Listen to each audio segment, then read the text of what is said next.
ॐ स्थापकाय च धर्मस्य सर्वधर्मस्वरूपिणे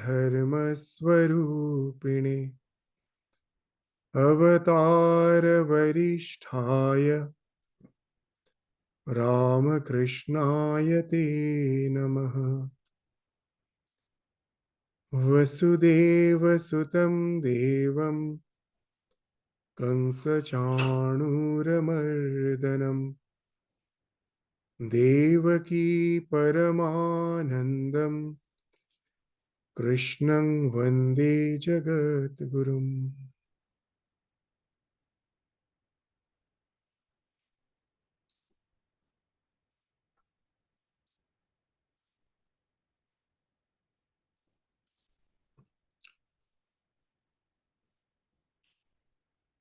So in the last class, we saw that Sri Krishna is instructing Arjuna with the concept of Swadharma, the practice of Swadharma, that all the actions as per your circumstance of life, as per your temperament, as per our temperament, as per our circumstance of life, whatever we are doing in the present context, we can consider that as our Swadharma. So that has a great role to play in the controlling of our mind. So as we were indicating in short, that we will find that two types of samskaras are there in our mind. One is the basal samskaras. It is common to all of us. From the very inception of life, from the very small microbe till the human being, there is something common. In our scriptures, they say that's this ahara nidra maithuna.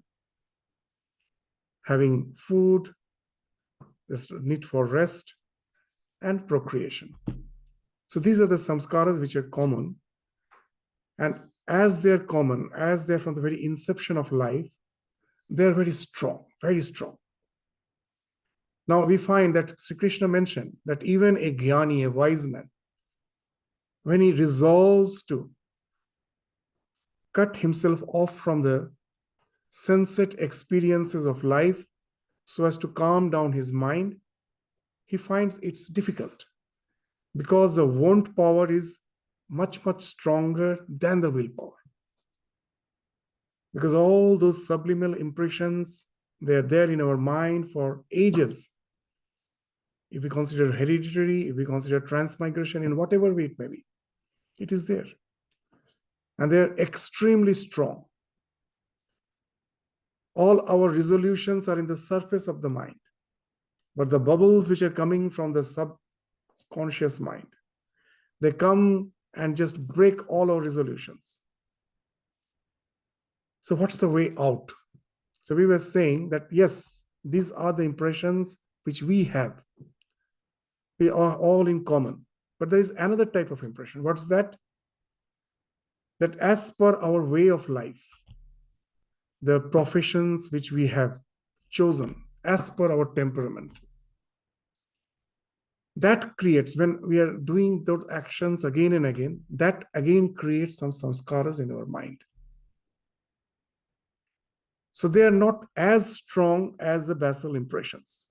But there is a very interesting thing about the mind, that there are so many impressions in our mind. At a time, only one type of impression can be at the surface. All cannot be at the surface together.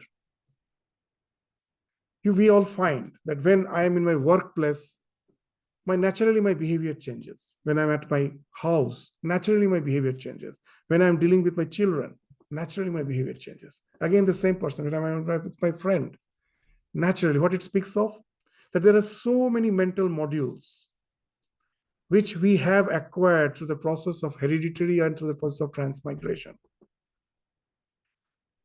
But they all don't come up to the surface of the mind all at once.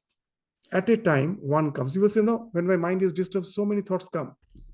Yes, they may be coming at a very quick frequency, but at a time, it is only one. And that also depends at, and you may say that when I am sitting relaxed, so many thoughts are coming. Yes, when as such I am not in any circumstance, I am relaxing, then all these modules, which I have nourished at some point of time or other, they all want to be pampered. So that's the time we find that the mind is turbulent. But when I'm in a particular situation, I find my mind has automatically calmed down. The same mind which you find is so restless when you go to your workplace, in that environment suddenly it changes. When you come to a shrine, you go to the temple, suddenly it changes. So what it speaks of, that there is no as such a commander in the mind who decides which mental module will get activated. Well, you may say, I am the commander. That's what Sri Krishna is saying, you're not the commander. A wise man resolves that I will calm down the mind. It doesn't happen. Then who is the commander? The commander is the external circumstances. Based on the circumstances, a particular module gets activated.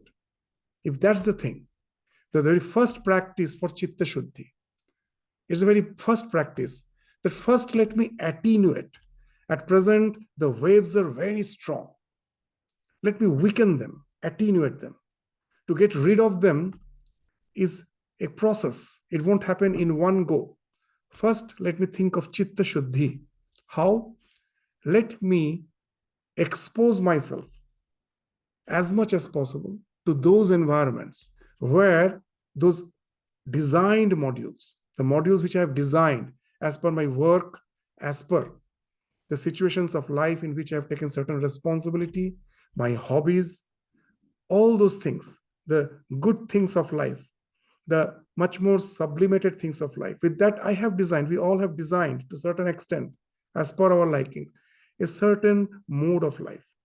Keep yourself more and more in that type of situation, because it is the circumstances which activates my module. So when I keep myself in my work, try to do it with full sincerity, the more and more I will find that the so-called the strong basal impressions, which are common for all of us, that doesn't get scope to be nourished. So you will find that when a lot of birds are there, you feed them every day, you will find the stronger birds have the tendency to feed all the cereals which you have given, isn't it?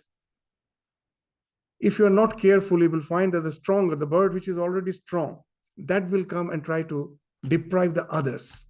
And the same thing happens with the mind. These basal impressions are so strong, they will try to deprive if you keep the mind free. Because in the free mind, when you're relaxing, then all have their go. All are trying to, this jostling, and they are just fighting with each other to be pampered. Your mind is, when you are in free, relaxing mode, you're like a nanny sitting. You have just in the holidays, all the grandchildren have came and they're all sitting around you and they all want to be pampered. So that's the situation of the mind when you are in a just relaxing in a default mode. So at the very beginning, if I try to think of meditation, know it for certain, it is going to be an utter failure. So this karma do have a role to play for one who is Yo Aru Ruksho, who is trying to get established in yoga, has a great role to play. One who is Yoga Rura, one whose mind is already subdued, he may do actions with a different perspective. But for the one who is as an aspirant, who is Yoga Aru Ruksho, who is trying to get established, he is not Yoga Rura. These two words in Bhagavad Gita is very significant. So for him, the karma is meant for Chitta Shuddhi. He's exposing himself more and more to those environments where those designed modules get activated. And that way, if you don't feed the particular mental module, it gets weakened. So you are attenuating them. So, but that is not all. We know that we cannot keep ourselves always busy with that karma. We have to have some relaxed moment. We have to have some retreat. And then again, we find that though it may be attenuated, these so-called the basal impressions do disturb us. And that's the thing now Arjuna will be asking Krishna. So 36th sloka of the 3rd chapter. What's the sloka? Arjuna Uvacha. What is Arjuna? After hearing about the Swadharma, what is Arjuna asking? Atha kena prayuktoyam papam charati purushah anichan api varshneya valadipo niyojita. So who is prayukta means who is impelling. Who is the one who impels? Then impelled by what does a person commit sin? All the criminal acts in this life, all the sinful acts are the crimes. It's not in the Abrahamic religion, the way the concept of sin is being spoken of. Actually, the same way here, Krishna is not speaking of that sin. It's not something inherent in us as an original sin. That's not the idea. Idea is that these compulsions makes us to do certain thing which is not allowed by the society. So those are the papa. What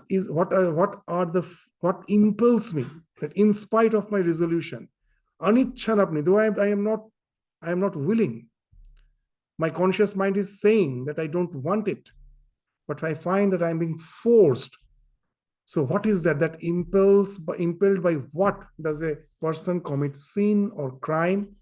Though against one's wish, anichanapi, as if carried away by force, valad eva niyojita. So this is one of the biggest drawback of our mind, limitation of our mind, that all these compulsions, how it has developed, that out of necessity, what I do again and again, I have to do.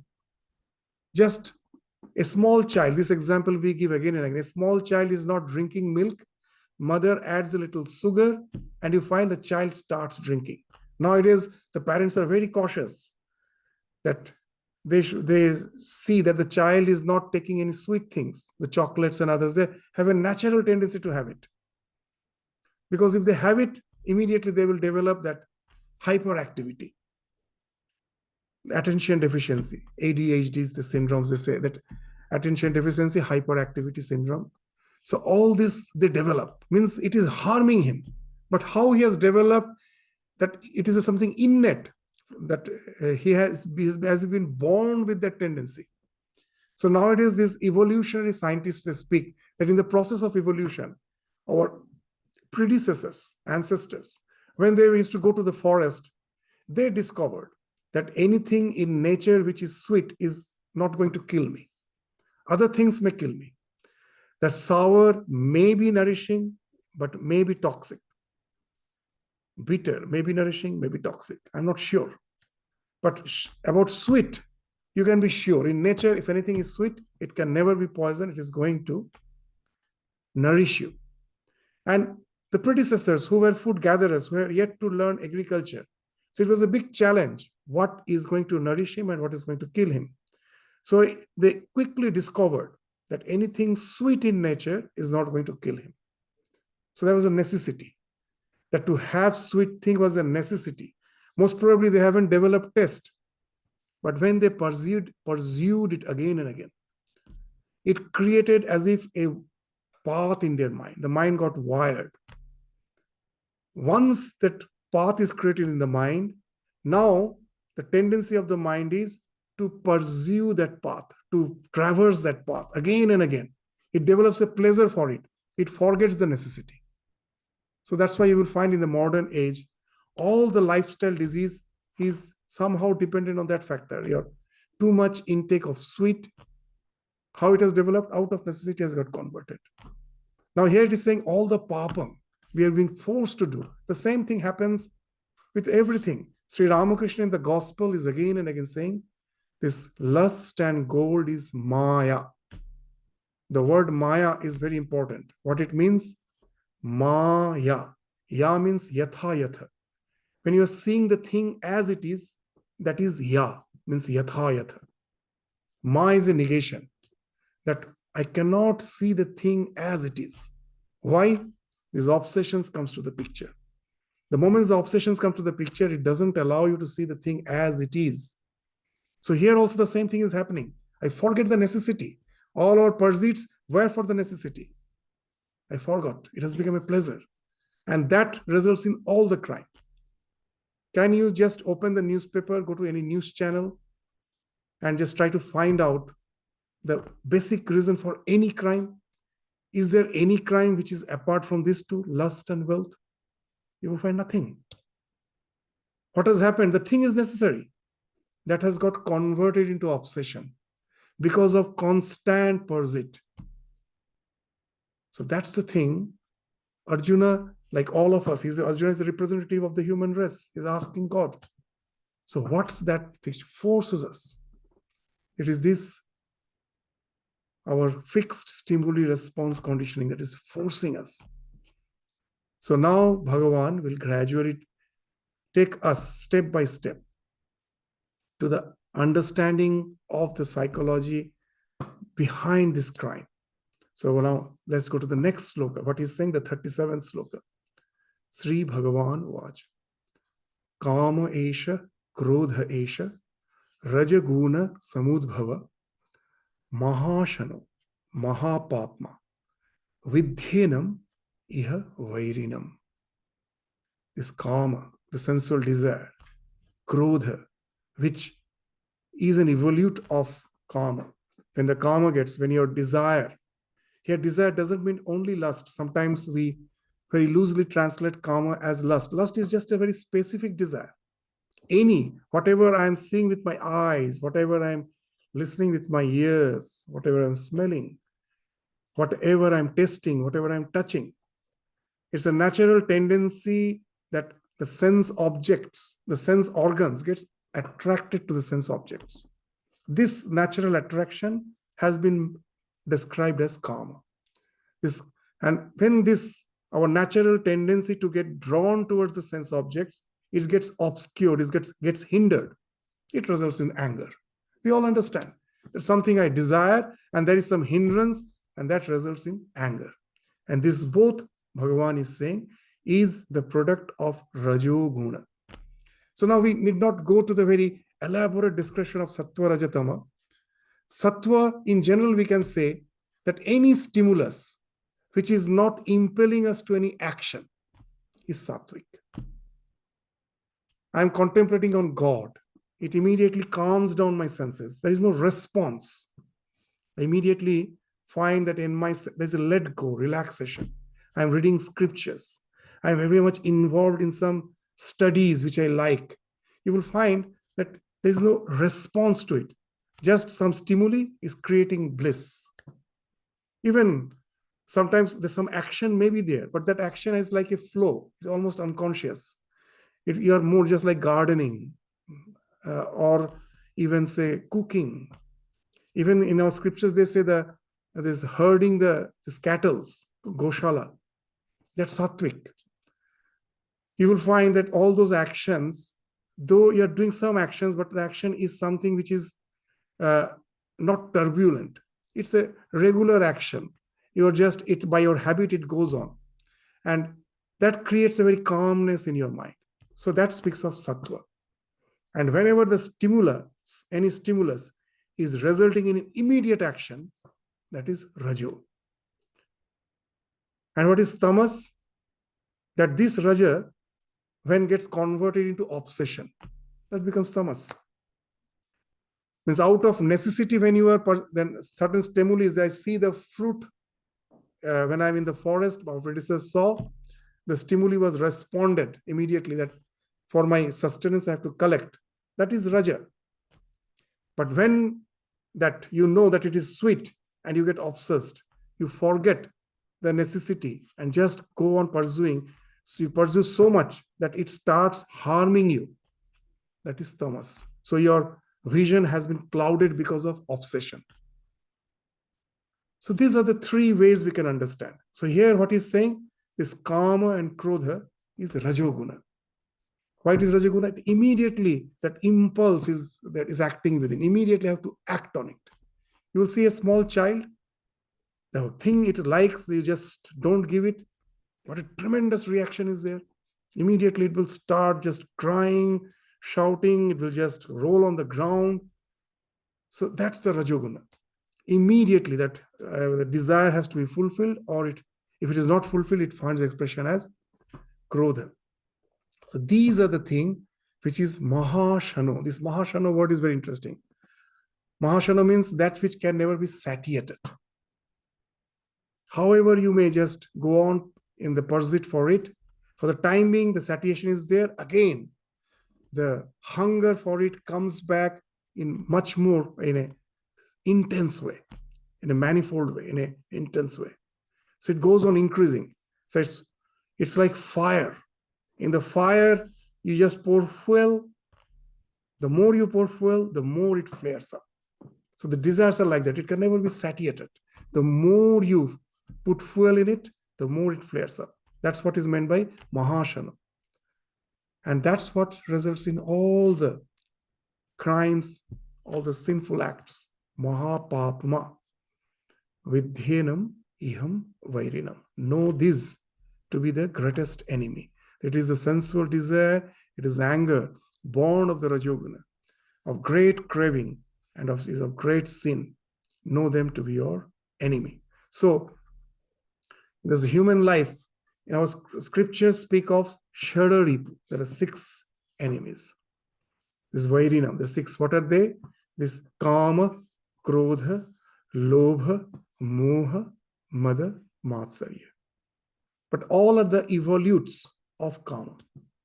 Kama means desire, Krodha is anger, Lobha is greed, Moha is delusion, Mada is pride and arrogance, and Matsarya is jealousy and envy. All you will find, actually, the source is Kama. As we told, when the desire gets obscured, hindered, it results in rage, anger. That's Krodha. And if it is not obscured, that Kama will now become your obsession, compulsion. That is greed. If it is obscured, it is anger. If it is not obscured, it becomes greed. It becomes your obsession. That is Lobha. And once you're obsessed, your clear vision has gone. You have become biased. All our bias never allows us to see the thing as it is. In the scriptures, very nice example is given that our bias distorts our vision. That in the twilight hours, in the park, the children were playing and the parents were waiting a bit afar, that once it's a bit dark, they will take back the children. And suddenly, a thief who was running away from the police found that here a lot of crowd is there. I can get easily mixed up with the crowd, so the police cannot catch me. So he enters the park. The police senses that the thief has entered here. But after the police is chasing the thief, and when it comes to the park, now the police is also a bit confused because there are so many people. So he doesn't know who is exactly the thief. And it is the twilight hours. So now what happens? The scriptures give a nice example that there is a stump. A stump is there. Means a tree which has been cut, just the trunk, the dead trunk is still there. The stump is there. In the twilight hours, from distance, now as per the bias, what is happening? The police who is in search of the thief from a distance sees the stump and thinks, oh, that's the thief. The thief who was running away from the police, he thinks he is the police. There was someone who was in search of his lover. He thinks it is my beloved. The child, when it gets dark, is now in search of the parent. It thinks it is my father or mother. And the parent thinks it is my child. So this is the example which has been given. What it speaks of? That because of our bias, our vision gets distorted. So here also the same thing, that because of your compulsions, I start thinking that all this, my physical existence is the be-all and end-all of my existence. Just to keep this body healthy so that I can enjoy the world. That's all the be-all and end-all of my existence. That behind this, the self is there as a spectator, as an eternal witness, as something which was in the past, which is going to be in the future, which is the Trikala Vadita Satya, whose existence is unceasing, and that's me, that eternal conscious principle. I am totally, my vision gets shadowed, obscured from it. I am no more aware of myself. I get totally identified with the so-called senses and their objects. That speaks of moha, the delusion. You're not totally deluded. All our quarrels, fights, it is because of the delusion. As we will find that Holy Mother in Jairambati, in her birthplace, was just sitting on the veranda of her house. And suddenly she saw the two brothers developed some quarrel. What was the quarrel? There was that one of the brother was just constructing some fence. He was constructing the fence. The other brother came in and told that the fence is not in the correct place. You have actually encroached my land. And that was the quarrel. And in short time, the quarrel just got converted into fight. They were almost at blows.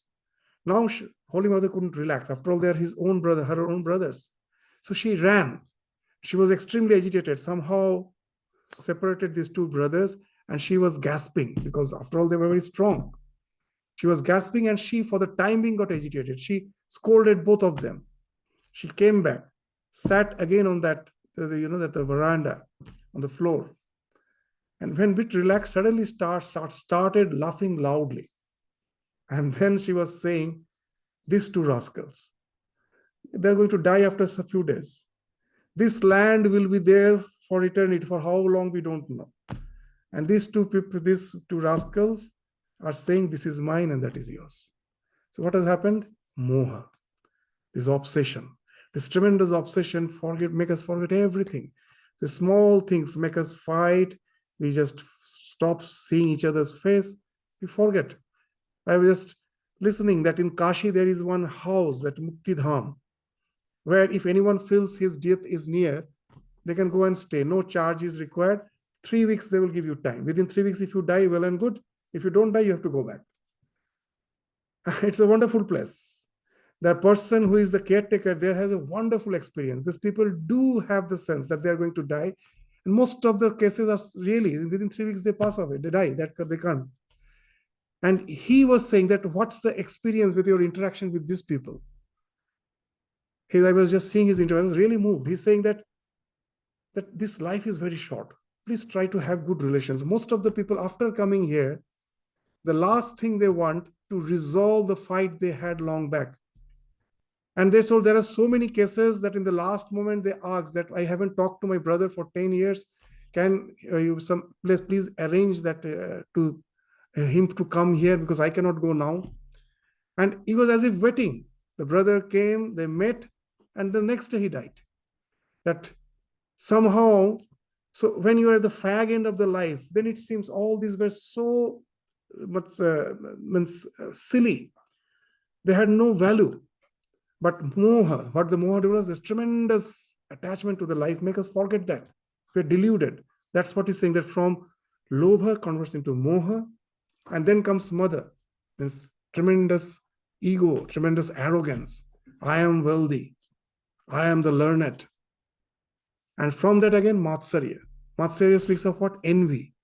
When you think I am learned, I am wealthy, and you find someone more wealthier than you, naturally you feel jealous.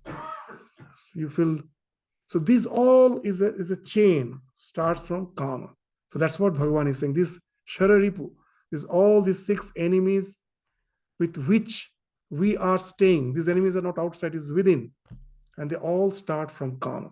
So that's why he's saying that instead of saying all the 6, he's just indicating the first 2, the kama, krodha. But actually he's indicating all the 6 ripus. They are all rajaguna samadbhuva.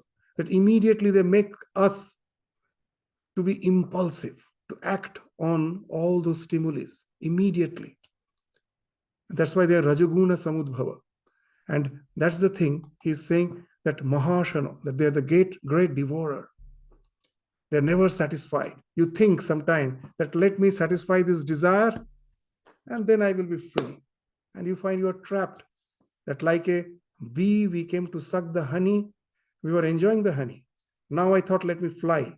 And my wings have got stuck in the honey. I cannot fly.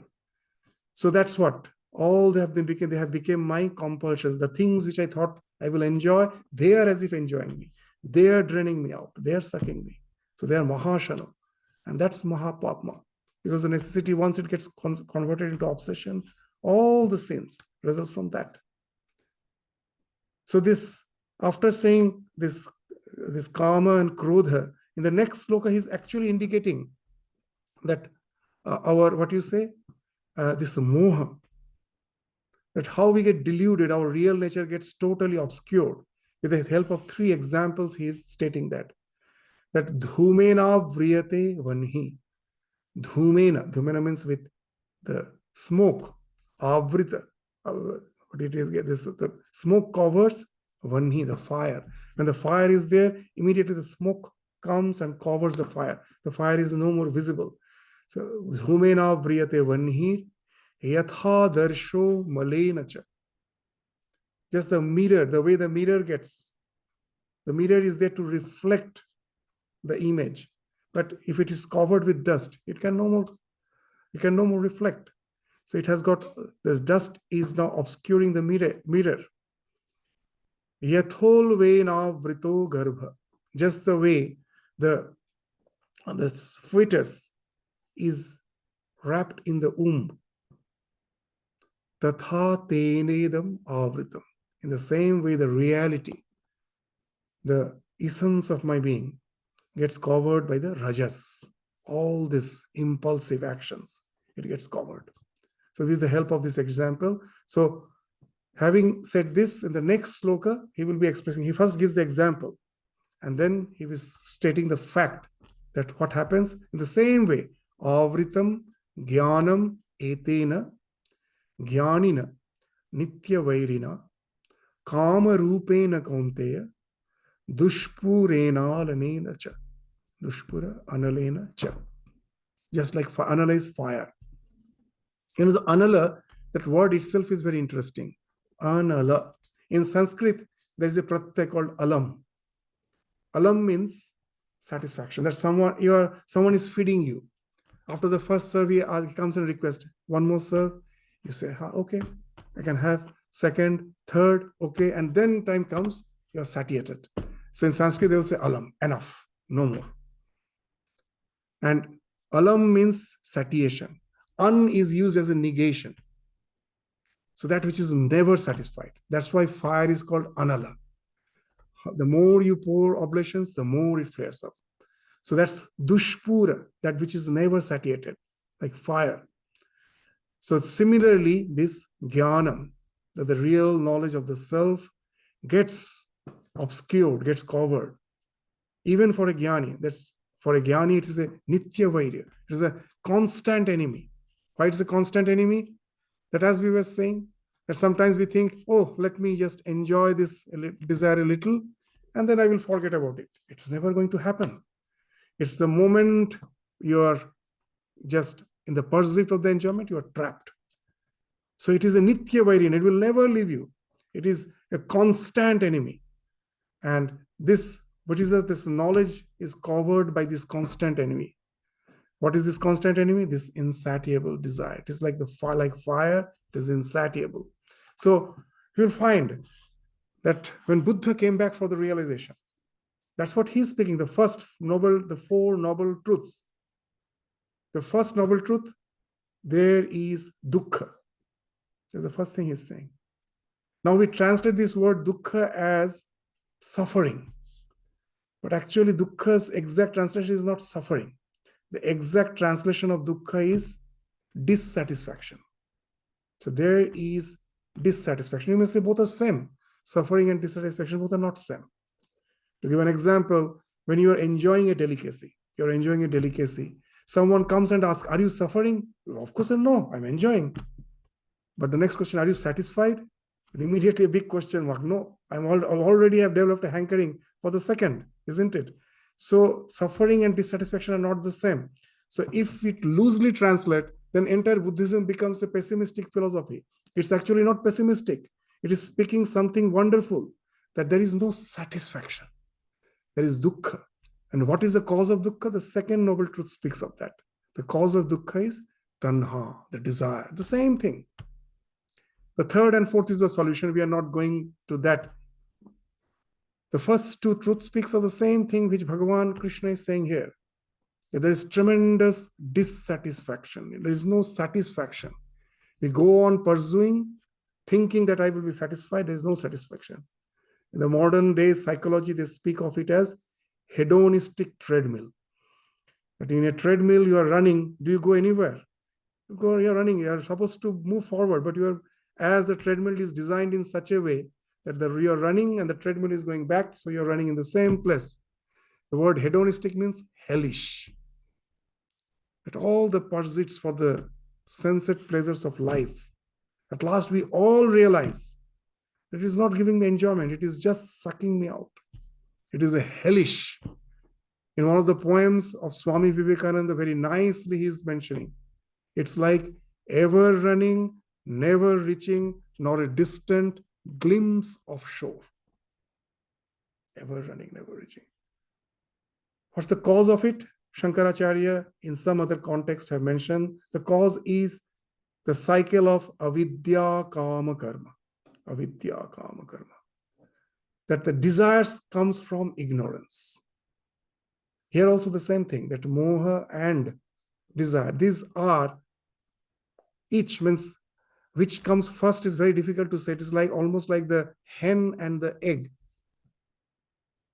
From the egg, the hen, the egg, which comes first? I don't know. So kama results in moha, moha again results in kama.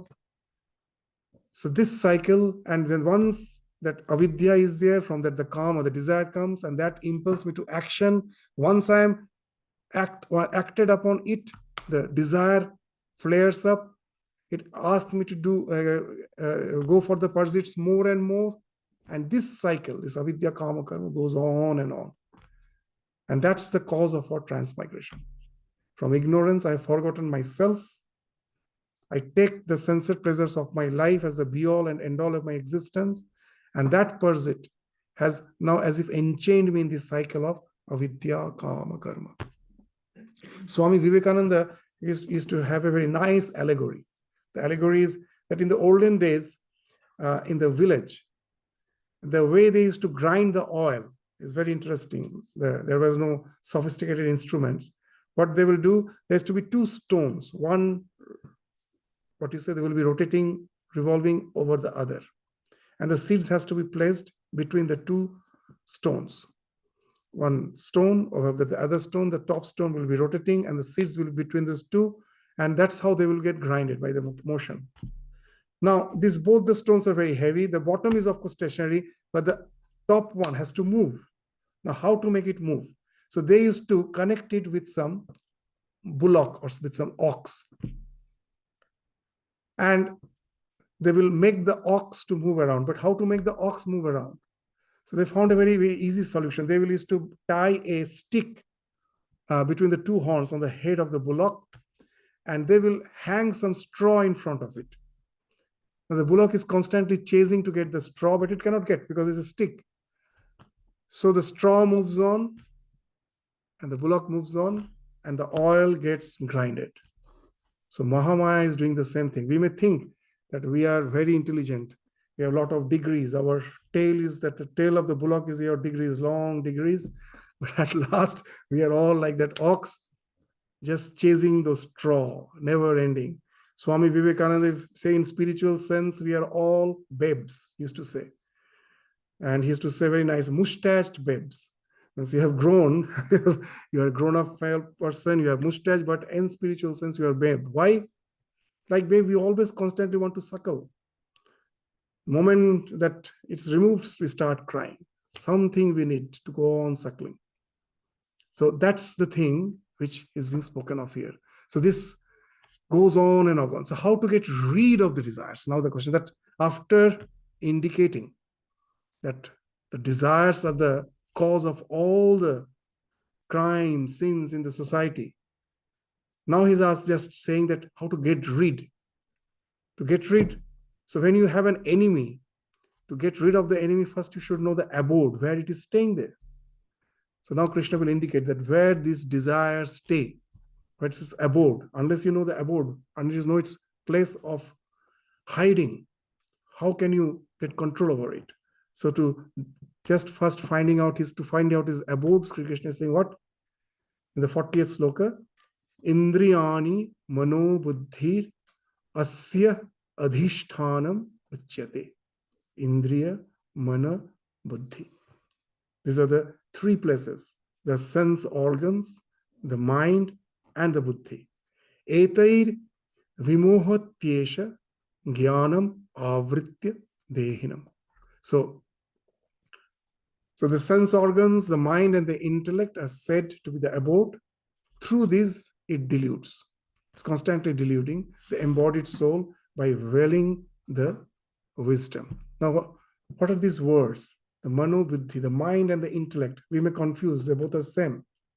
Very nicely, it has been defined in the Vedanta Sara. What? Mano nama sankalpa vikalpatmika antakarana vritti. So the mind has the chitta, their mind stuff has 4 different ways of expressing itself. Based on the way it's expressing itself, its modus operandi, it has been designated as Mano Buddhi Chitta Ahankara. Your inner organ, this mind stuff. Chitta is what? Where all the samskaras are stored. That is the chitta. Ahankara is the sense of ego. That ego is the ahankara. That is also a product of the mind. And what is mano and buddhi, which has been spoken of here? You'll find that I have a lot of pros and cons in my mind. So many options are there. So many mental modules are there. Only one will get activated. So mind has many pros and cons. From all those, one will be ascertained. So this nishchayatmika, that of all the pros and cons, the sankalpa vikalpatmika, that when I have to do something, there are 3 options: kartum, akartum, anyatha kartum. I may do it, I may not do it, or even I may do it, but I may do it not in the prescribed way. I may do it in my own way.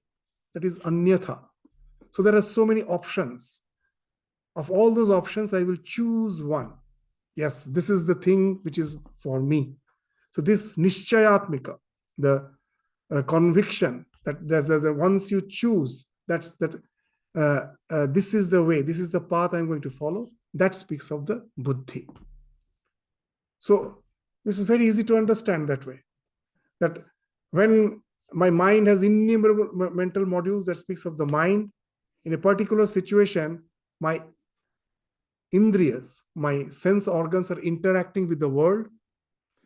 This desire, first, the place is in the sense organs. So this, as per the perception, as per the stimulation, a particular module of all those modules, because of the buddhi, only one gets activated to fulfill that desire. So where is the seat of the desire? The senses, the mind, and the intellect. So that's what he's been speaking. So this karma is residing in the mind, thinks about the pros and cons of the various desirable objects, and then residing in buddhi, it determines or ascertains its pursuit for enjoyment, and the organs of perception perceives the desirable objects, and the organ of action, the karmendriya, act upon it. So the desires are here and here alone. So all the desires are in the mind, in the intellect, and in the senses. So once you know that, then therefore, tasmatvam indriyanyado, tasmatvam indriyanyado niyamya bharatarshava papmanang prajahi henang jnana vijnana nashanam. So therefore, this Bharatarshava, oh, the strongest one, the bull of the Bharata race, the best among the Bharata race, oh, the brave one. So here, Krishna is addressing Arjuna as the brave one. That it is not just the physical strength by which you can conquer the enemy. You are the bull you are bull among men. But what the strength is required is here the strength of the mind, oh Bharatarshava. That's why here he's addressing him as Bharatarshava. Because the practice which he is going to prescribe entails the strength of the mind. Oh bull of Bharata race, controlling the senses at the first step, kill this sinful factor. the destroyer of knowledge and realization. Prajahi henam jnana vijnana nashanam. So now you may say that first Bhagavan has mentioned that I cannot, even if I'm taking a what you say, that resolution that I should not pursue these desires, but my mind is forced. But here he's saying use your willpower. So if you just directly jump here, it is really difficult to understand. First he has spoken of Swadharma. With the Swadharma, you have already attenuated the desires.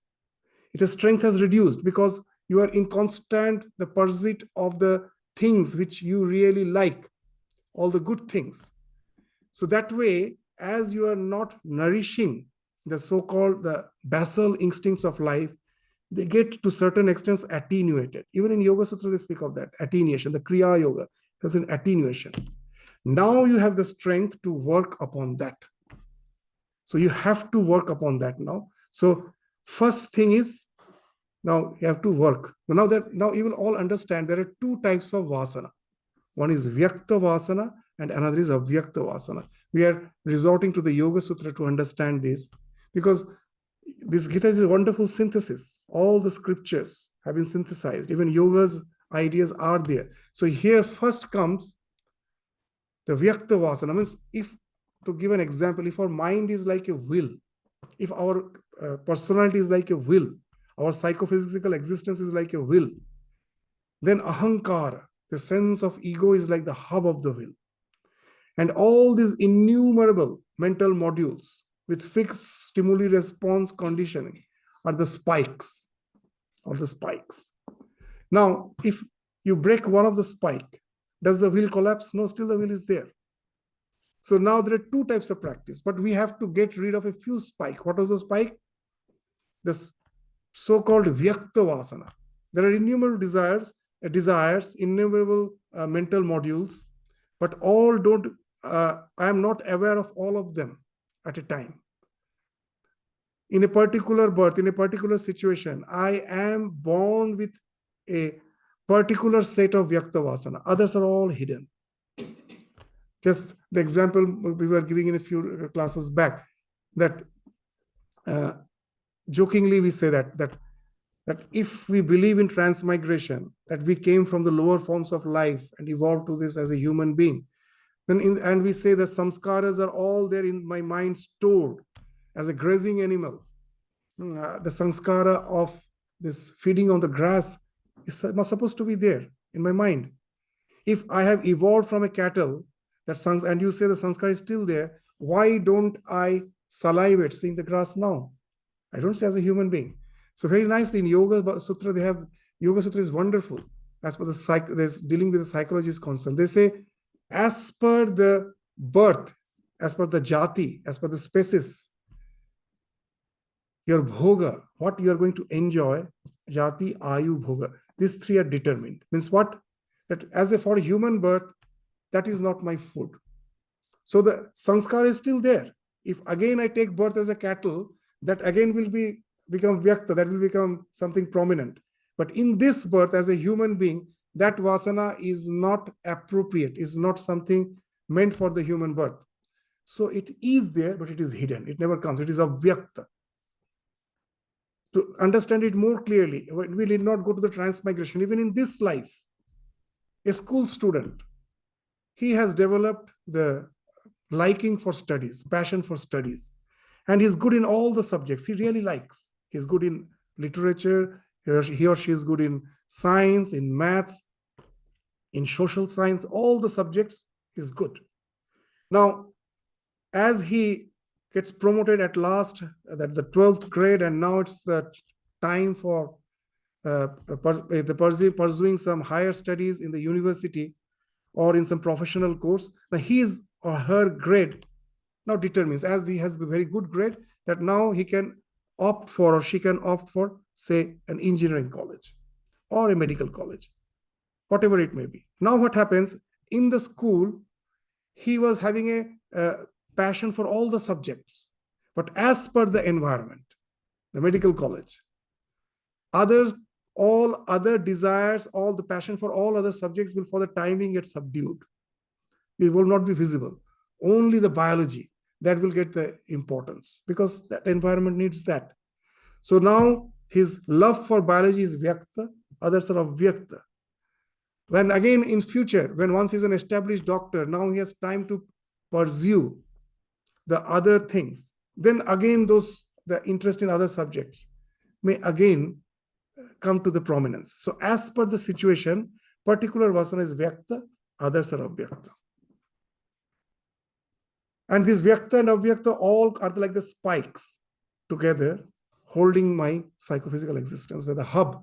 Why hub is the ego? Because all the desires are after linked with the ego. If I just seeing something, a delicacy, I feel like having it. Who is going to have it? This me, this limited psychophysical existence with which my identity is being associated. That wants, isn't it? So everything, all our likes, dislikes, everything is associated with the ego. So ego is the hub. And all these spikes are the various mental modules, of which few are vyakta, other are avyakta. Which are avyakta, that with that I can never fight. They're already hidden. I cannot fight with them. But I can fight with the one which is vyakta. Those vyakta vasana, through my swadharma, I've already attenuated them. Now, first thing, now let me directly fight with them to satisfy the attenuated. You may say, now is it possible? Yeah, it's possible. When you have attenuated and now the fight is possible, and you can increase your willpower. The way we increase our muscle power, the same way we can increase our willpower. How the muscle power is increased? It is not, we think by working against the weight, we increase our strength of muscle. Our muscle grows. But actually, it is just the opposite. When I'm working against the weight, if I overdo, my muscle cells actually ruptures. There's a cramp.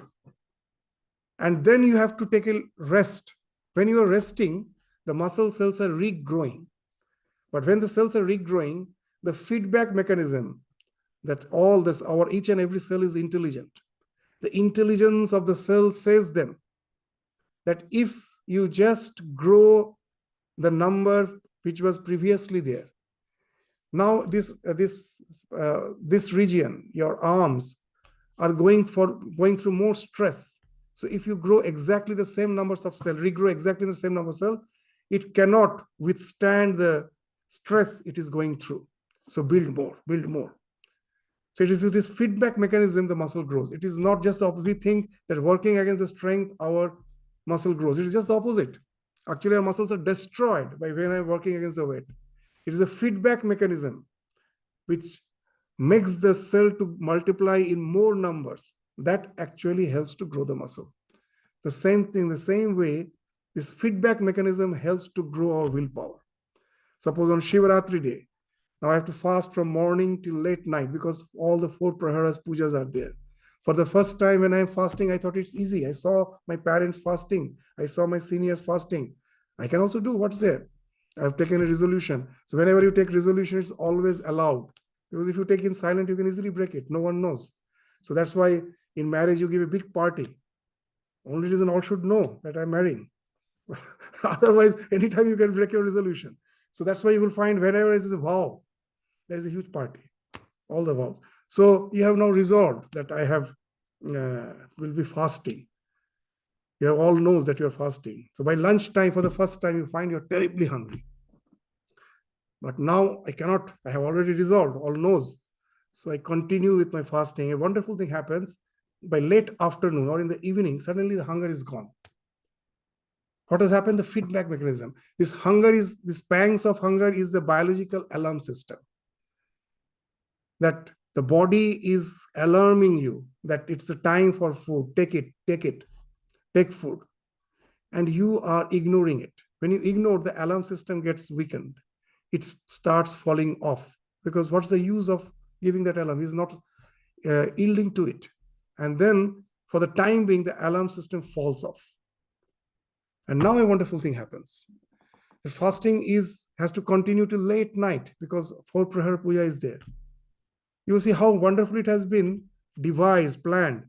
Now you find that the 4 prahar pujas you are doing, your body is no more disturbing.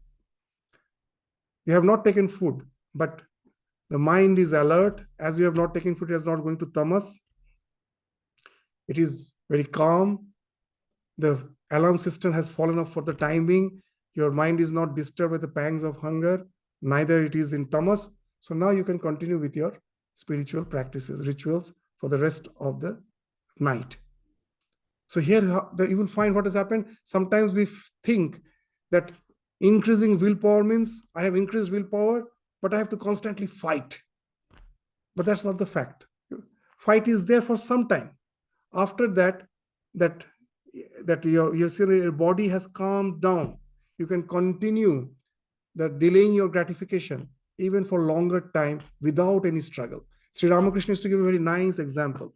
So suppose a stream is coming, there's a downstream, that there's a falls, and when the falls comes to the valley, it gets that's bifurcated.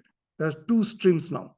The one stream becomes two stream, and it becomes as if like a channel, same channel. But now when you are taking a boat from this leg of there's a U structure, from one leg of the U of the channel, you start rowing the boat. So now you are going up. As you are starting to, if you are going towards the bend, you are going up. So you have to struggle. You are using both the hands for rowing, and you're full of sweat. You're gasping. But the moment you reach the bend, now you get the favorable flow. The stream now becomes favorable. So now, just to keep your direction, with one hand you are holding the rope. Sri Ramakrishna is a very nice way. In the other hand, he's having a hubble bubble. He's relaxing. Just to keep the direction, with one hand he's holding the rope. So that's what the willpower does. It's not that we have to struggle endlessly. Once through your swadharma, it has been subdued. Now you work upon the Vyakta Vasana. Avyakta Vasana, we will think of it later. This because we cannot take care of the Avyakta that way. Only the Vyakta we can care of the willpower. With that, you struggle a bit. A time will come, you will find the struggle has gone. Now, you can easily continue with the delaying of your gratification without any struggle, because the feedback mechanism in your body has calmed down the alarm system. So that's the thing at the very beginning he's asking for. That is not sufficient.